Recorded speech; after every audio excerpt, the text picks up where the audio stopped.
Як попередити застуду, якщо ви вже відчуваєте перші симптоми? Зараз поділюсь препаратами, які вже багато років не дають мені хворіти. І це подарко. Ефективний протимікробний препарат. Хлорофіл – відновлення на клітинному рівні, м'яка детоксикація. Комплекс перець, часник, петрушка. Потужний антимікробний препарат.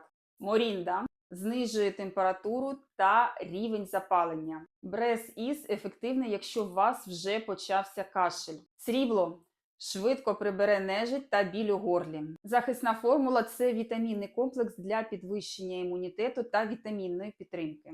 Схема підбирається індивідуально для кожного випадку. В більшості випадків достатньо 2-3 препаратів для того, щоб попередити появу застуди та наслідки, які вона приносить. Підібрати персональну схему пишіть в особисті повідомлення. Підпишіться, тут все про красу і здоров'я.